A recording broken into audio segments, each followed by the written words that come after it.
Hey, been thinking about you. That's it. That's the whole message. No plan. No follow-up. Just enough to make your heart do that thing it does. And you know what you did next. You put the phone down, picked it back up, read it again. Maybe you typed something, deleted it, typed something else. Spent 20 minutes deciding how to reply to 7 words that cost them absolutely nothing to send. And they knew you would. That message wasn't affection. That wasn't someone missing you. That was a test. A small, deliberate, completely calculated test to see if you're still there. Still available. Still willing to light up over the bare minimum. And the moment you replied, the moment those 3 little dots appeared on their screen, they had their answer. So let me ask you something. When was the last time they actually showed up? Not texted. Not left you on read for 3 days and then came back with something just warm enough to keep you hanging. Actually showed up. Made a plan and kept it. Made you feel like a priority instead of an option they cycle back to when it's convenient. Think about it. Really think about it.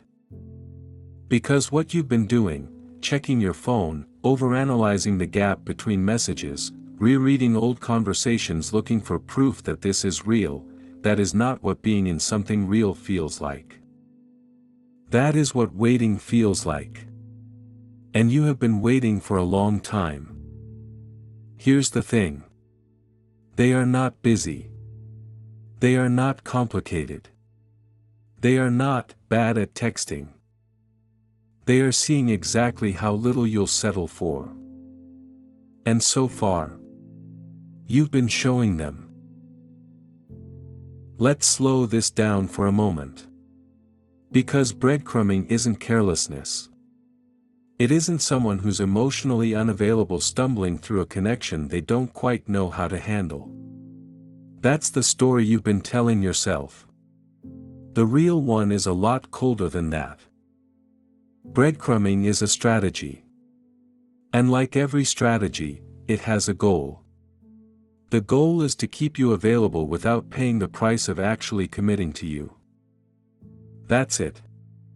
That's the whole thing. They want the option of you, warm, interested, ready, without the inconvenience of being accountable to you. And here's how they run it. They go quiet long enough for you to start pulling back. Long enough for the doubt to creep in, for you to start wondering if it's over, if you said something wrong, if you should just let it go. And just as you're about to reach that point, just as your self-respect starts clearing its throat, they resurface. Hey stranger. Sorry, life has been crazy. Been thinking about you lately. Just enough. Never more than just enough. And your nervous system, the one that's been on low-level alert this whole time, floods with relief. And relief, when you've been starved of consistency, feels a lot like happiness. That's not an accident. That's the mechanism working exactly as designed. See, what they're doing is farming your hope. Every crumb they throw keeps the connection just alive enough that you don't walk away, but never fed enough that you feel secure. Insecurity keeps you focused on them. Keeps you working for it. Keeps you from looking around and asking whether you actually want this at all. And here's what makes it particularly calculated. They have calibrated exactly how much is enough. Not enough to make you feel valued, enough to make you stay. There's a difference. And they know the difference better than you do right now. I'm just really bad at keeping in touch. No. They text back within minutes when it suits them. You've seen it. You noticed it and you filed it away and then talked yourself out of what it meant. This isn't someone who doesn't know how to show up. This is someone who has decided you're not worth showing up for. But they'd very much like to keep you around anyway. That's not confusion. That's a choice. Can I ask you something? And I need you to actually answer it, not just skim past it. How long have you been doing this? How long have you been living inside the gap between their messages, measuring your own worth by how long it takes them to reply? Because that's what's actually happening here. And I don't think you've stopped long enough to look at it straight. Let's start with your time. Not in a vague, general sense, your actual time.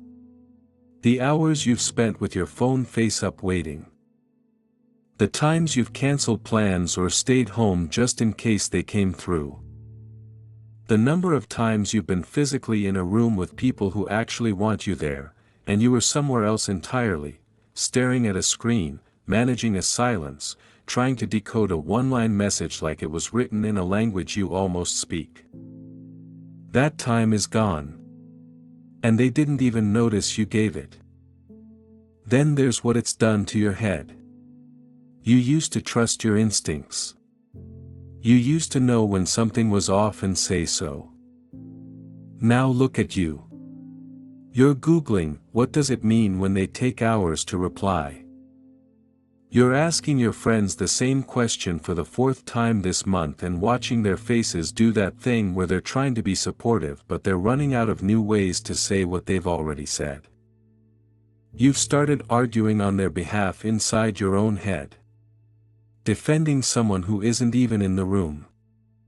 Who probably isn't thinking about you at all right now. And your friends. Let's talk about that for a second. Because they've watched this. They've sat across from you, patient, careful, choosing their words, and told you what they see. And you've smiled and said you know, but it's complicated. And then you've gone home and waited for another crumb. At some point, even the people who love you most start to go quiet about it. Not because they stopped caring. Because they're exhausted. And honestly, so are you. You're just too deep in it to feel it yet. Then there's your confidence. Do you remember what it felt like to not need the validation? To meet someone and just exist without immediately calculating how interested they seem, how often they're initiating, whether the energy is equal. You've been so conditioned by this inconsistency that you've started treating basic human decency like a green flag. Someone texts back same day and suddenly they seem so mature, so emotionally available. That's not a high bar. That's the floor. And breadcrumbing dragged you so far below it that the floor started looking like the ceiling. And here's what really gets me. You are not a difficult person to show up for. You're not asking for too much. You never were. You asked for consistency. For follow-through. For someone who says they'll call and then actually calls. That's not neediness. That's the bare minimum dressed up as a big ask because someone spent a long time making you feel like wanting basic things was an inconvenience. Are you even angry about that? Because you should be. Alright. Here come the excuses. And I know every single one of them because you've been carrying them around like they're made of something solid. They're not. Let's go. But they always come back. Yes. They do. Like a bad Wi-Fi signal. Just strong enough to stop you from switching provider. That's not devotion. That's inconvenience management. They come back because it works. Because you're there. The moment it stops working, watch how quickly the signal drops for good. But when it's good, it's really good. Of course it is. That's the whole point. If the crumbs tasted like nothing, you'd stop picking them up. The occasional good moment isn't proof that this is real. It's the reason you stay confused. Consistency isn't fireworks once a month. Consistency is someone who shows up on a boring Tuesday for no reason other than the fact that you matter to them. But they've got a lot going on right now. Funny thing is, everyone's got a lot going on. The person who loves you finds a way anyway. Not perfectly, not always at the right moment, but they find a way. A lot going on doesn't explain 3 days of silence followed by a, "Hey, been thinking about you," at 11 at night. That's not a busy person. That's someone who thought about whether to contact you and decided to do it on their terms. Again. But they said they're not good at relationships. Well, at least they told you. Because here's the thing, when someone tells you who they are, that's not an explanation. That's a disclaimer. And you annealed it and carried on anyway. They're not confused about what they're doing. They handed you the warning label and watched you put it in your pocket. But I don't want to seem too needy by bringing it up. Too needy. You want to talk about needy? Needing basic consistency from someone you're involved with isn't needy. Needing someone to text back within the same calendar year isn't needy. You've been so successfully made to feel like your needs are an imposition that you're now apologizing inside your own head for having them. That's not your personality. That's the result of being trained. But maybe they just need more time. Time to what, exactly? Time to decide if you're worth the effort. You've already given them that. You've given them so much of it. And they've spent it proving exactly who they are. You just haven't wanted to accept the answer yet. Look. I'm going to say this straight. You know what this is now. You've known for a while, actually, longer than you'd like to admit. And yet here you are, still checking your phone. Still giving the benefit of the doubt to someone who has used up every last bit of it. Still finding new ways to explain away behavior that stopped needing an explanation a long time ago. So let me ask you something. What exactly are you waiting for? A grand gesture? Some moment where they suddenly realize what they've been doing and show up differently? Because here's what that looks like in reality. Another vague message. Another, "Sorry, been so busy." Another almost plan that never quite becomes a real one. And you, right back at the beginning of the cycle, reading into 7 words like they contain something they don't. That is not a relationship. That is a waiting room. And you have been sitting in it way too long. Here's what breadcrumbing has actually done to you. It's made you negotiate with yourself on their behalf. It's made you shrink what you need down so small that you've started calling scraps enough.